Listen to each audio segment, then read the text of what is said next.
Hi everyone, it's Nicole Spohr here today for Honeybee Stamps with a Winter Bouquet die cut card. I absolutely love the bouquet builders from Honeybee Stamps. And if you love die cutting like I do and love creating die cut scene cards, the newest addition to their bouquet collection is just phenomenal. I am going to start by inking up some gray cardstock with the Follow That Star stencil. This is also brand new, part of the newest release. And I'm going to ink around the edges of my panel with some white pigment ink. I'm going to set that aside to dry. I used pigment ink, so it's going to take a little bit of time to dry that. You can hit it with a heat tool to speed up dry time, but I do want to stamp and emboss it a little bit later with a sentiment, and so I did the inking first, and then I'm going to move on to coloring and shading my die cuts. Shading the die cuts makes all the difference. They are beautiful as is. Absolutely stunning. You definitely do not have to do this step if it's something you don't enjoy. However, one of my favorite things to do is to take some Copic markers and really quickly do a little tone-on-tone shading. Nothing fancy. Usually it's only about 2 shades per color family. I'm using R56 and 89, 2 colors that I felt worked with this cranberry cardstock that I used for the poinsettia. And then I'm going to use a couple of other shades throughout the rest. So I am going to do my poinsettia first. I'm also kind of bending in those flower petals to give it a little bit more of that depth and dimension. And these are the 2 smallest flowers from the Winter Bouquet. There are also 2 larger poinsettias, so if you're gonna, there's options. That's what I love about Honeybee Stamps. They come with all the options. So there's actually 4 different sizes of poinsettias you can mix and match to build these. I even think these would be stunning as accents for other projects, die cut from felt. I mean, the sky's the limit, you guys. There are so many things you can do here. So once I have my poinsettia, I'm gonna go ahead and adhere those 2 layers together. The candle, I'm going to shade with E40 and E43. Very, very light. Definitely don't want to add a ton here. This is some speckled cardstock, so it's got a little texture to it anyway, but I just want to add very, very simple shading, and then I want to color and shade the rest of my images. This is going to be a candle surrounded by beautiful holiday greenery. So I'm a huge fan of holiday greenery. I'm a huge fan of candles, and this set really spoke to me. If you want to forego the candle idea of this, I would look at the Fall Builder or Fall Bouquet stamp, or pardon me, Fall Bouquet die collection. I am going to show you a card I created with that at the end of this video, but there's 2 options to tuck your flowers in that set that would mix with this. You probably wouldn't want to use the pumpkin, but there's also like a ball jar.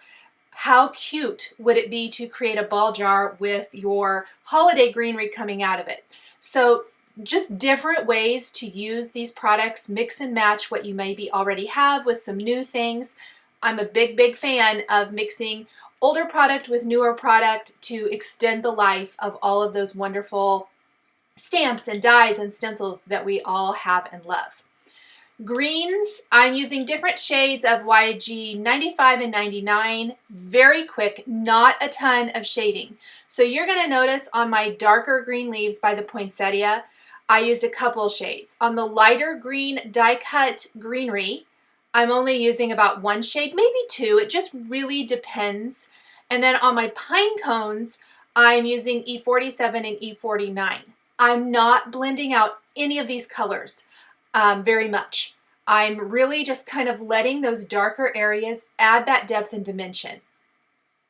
If there is anything that needs blended a little bit, you can always grab a little bit lighter marker. Like I grabbed the E43, the darker color I used for the candle, and blended a couple areas on my pine cone.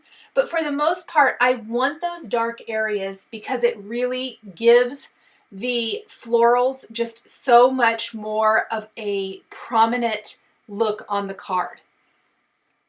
And then these greenery pieces are pretty mossy colored, I guess I would say. And while I love that color, I think it needs to just be deepened and darkened a little bit. I still like that as the undertone color, but I want some darker shades on top. So I'm just going to feather in with my Copic markers to add that texture to those greenery pieces. Then there's some little stems, there's some red berries. I'm actually not going to add any shading to the red berries, as I'm going to be placing some Nuvo crystal drops in White Blizzard over those berries. So there's really not a need for that because you'll lose that texture anyway once you've added in the glittery substance. So I'm not going to mess with those at the moment.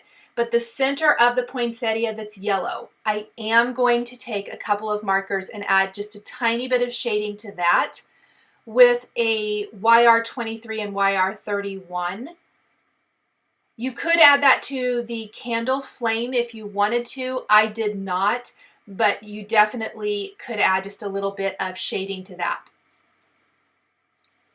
As I am coloring and shading in the components for this candle wreath, I'm laying them out, kind of making sure that I have enough pieces.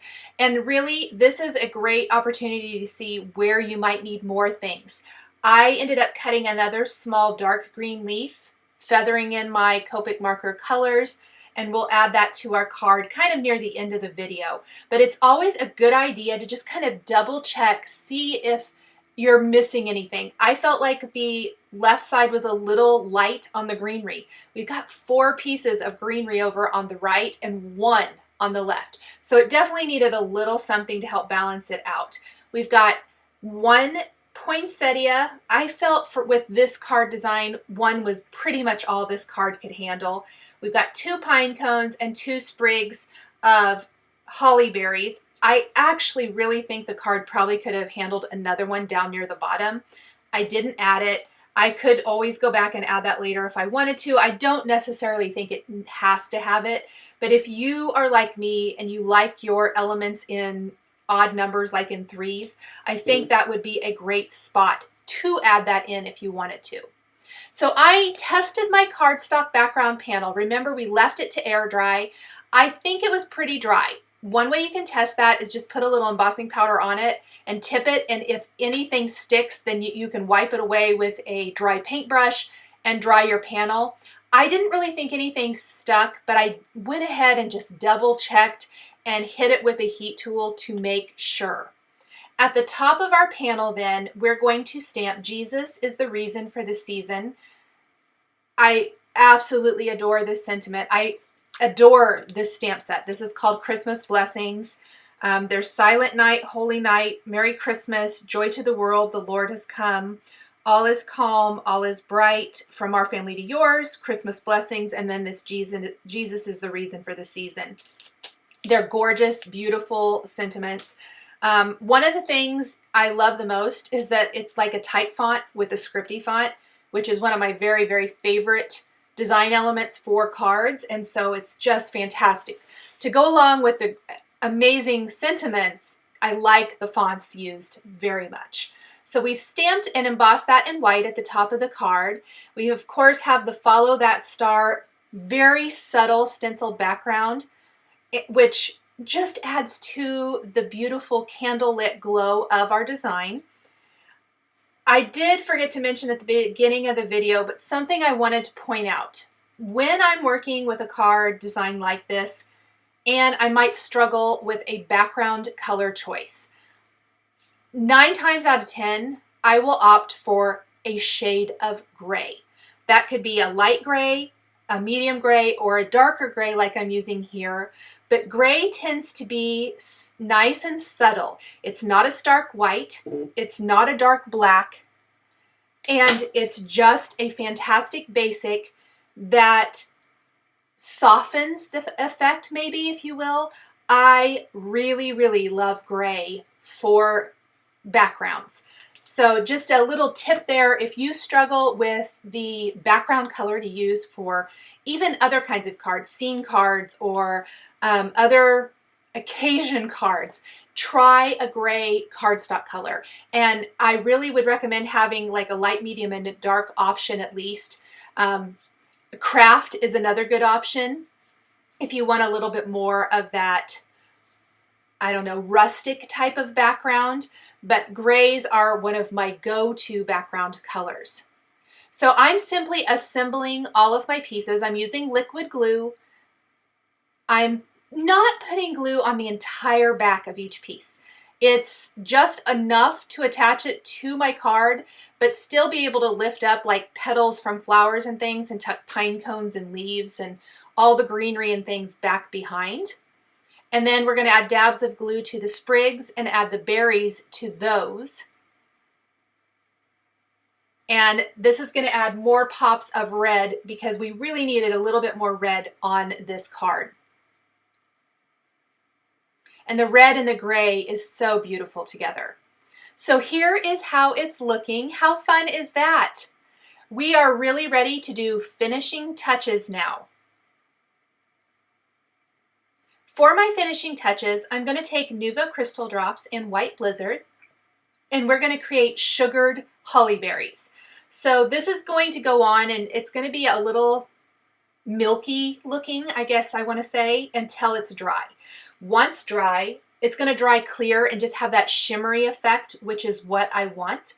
In addition to adding this to the berries on my card, we're also going to sugar our pine cones, and that's just very little. We're going to kind of follow the die lines in those pine cones and sugar them up just a little bit. This adds to the holiday feel of our card. I'm just going to trace those really quickly. Again, it looks much better once dry, but it balances out all of our glittery effects for our card.